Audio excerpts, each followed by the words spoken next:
Hey, So. Sarah Watson is the Alumni Chair of the Tampa chapter for BYU. She and her husband, Travis, have lived in the Tampa area for 15 years, and with the Cougars coming to town, we welcome her to the Wise Guys tonight. Live from Florida. Sarah, thank you for joining the Wise Guys. It's great to see you.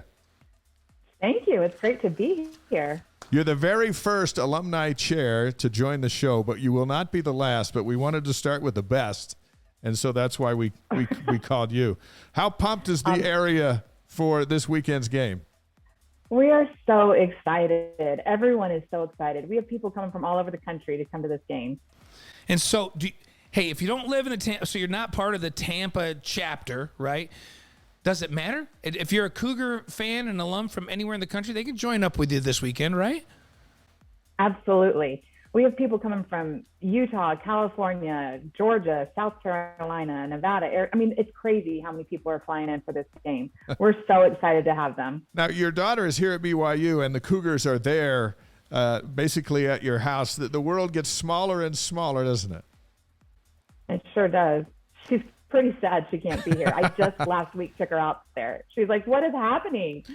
So she's on the Rock, the student cheering section of the Rock, and we asked if they would send her out as a representative, and they said no. So. Yeah, I don't know that they have the budget for travel in the Rock. For the Rock. Rock stands for Roar of Cougars, and I've got to tell you, Sarah, in last year's Arizona State game at home, that Rock, I've never heard anything like it in my life. And I've been in a lot of big stadiums, a lot of cheering fans, and some huge games. But they did their job, and they forced Arizona State. I think there was 9 false starts in the game. And so I don't know that I've ever said I'm going to give the game ball to the student section. But in that Arizona State game, they certainly could make a case that Rock that your daughter's going to be in this season could have gotten a game ball because they impacted the game in an unbelievable way. It was really fun. I've heard they're world famous too, the student section at BYU. I think all the schools love playing here because it's so crazy and so much energy because of the Rock. So well, the world's our campus, so it has to be worldwide, That's absolutely right? Well, and Cosmo with his dancing and all that, of course, world famous. Cosmo's also world famous. So, hey, Sarah, take us a little bit into some of the activities that you have planned for this weekend. I know there's some service projects, tailgates, that kind of stuff. What's going on that people should be aware of down in that Tampa area for the game this weekend? Our tailgate's going to be really fun. We've got a lot of neat events lined up. So listen to this. We've got the only retired BYU football player who played for USF also that is going to be at our tailgate playing some catch with the boys. He's going to be our main. I think he's going to be the main attraction. We're going to have a snowball fight. Wait a sec. Who is that?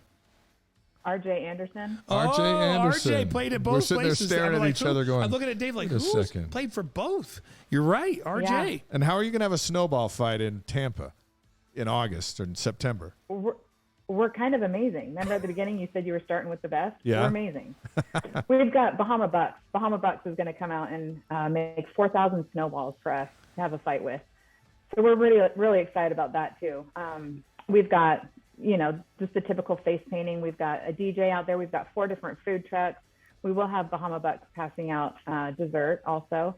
And then our service project is really neat too. We're collecting items for families in Pasco County, which is part of our chapter, for their early Head Start program for children 0 through 5. We're just kind of helping them get a head start in life.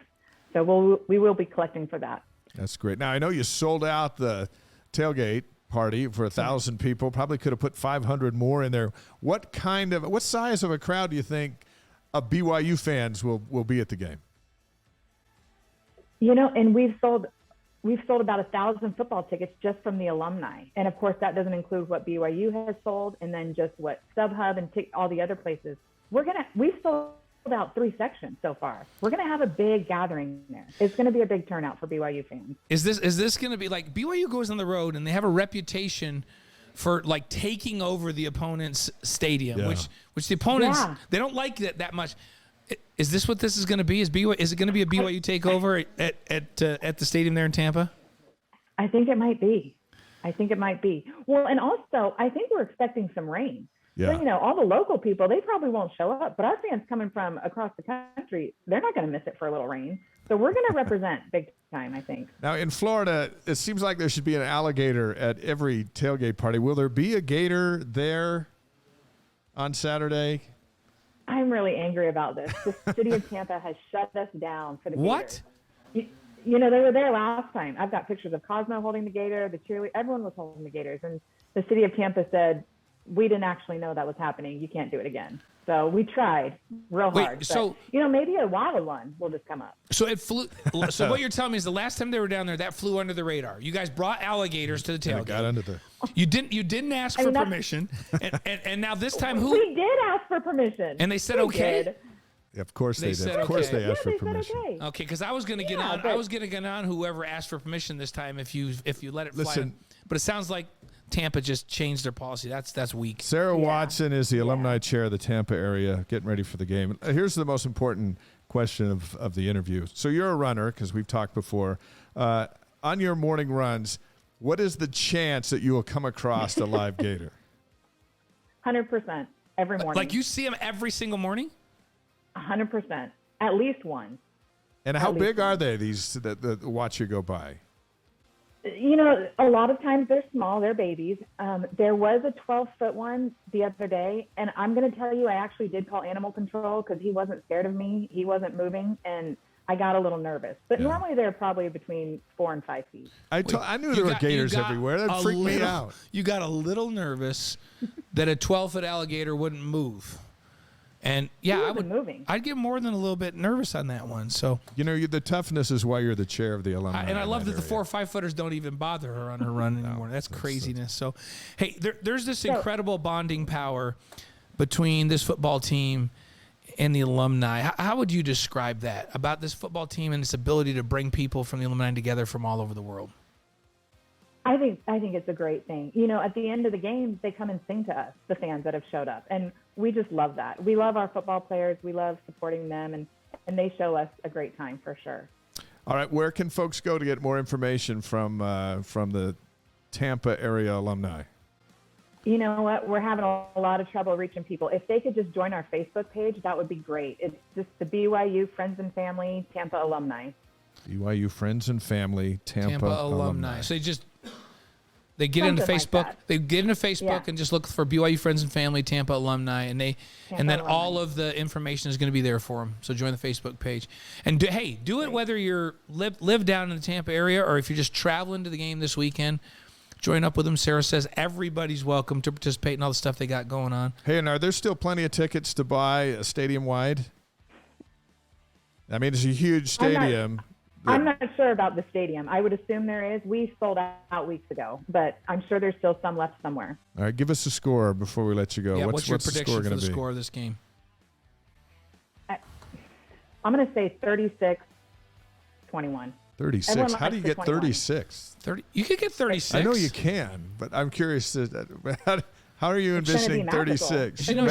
She's saying there's more field goals than you're accounting for, is what she's saying. Magical is what she's going for. Hey, thank you for joining us, and good luck this weekend. This wasn't as bad as you thought it was going to be, is it? No, it was great. Thank you, guys. If we see your daughter, we'll say hello, and we'll tell her to do her homework. We'll take care of her. Tell her she's got family out here with Dave and me. And we'll send the team out. We'll put them you in charge of making sure they get a win. And say hi to all the alumni for us. Sounds good. Will do. Thank you, guys. Thanks, Sarah. Thanks for being on with us. Sarah Watson. So there you go. The first alumni chair in the history of the Wise Guys. In a couple weeks, we'll visit with whoever's in charge of the boosters and alumni in Eugene, Oregon. That's right. As they get back out on the road. But I think that's cool. We're going to try to link, this is a global live stream, and there's alumni all over the world. And so tonight we're talking with the Tampa folks.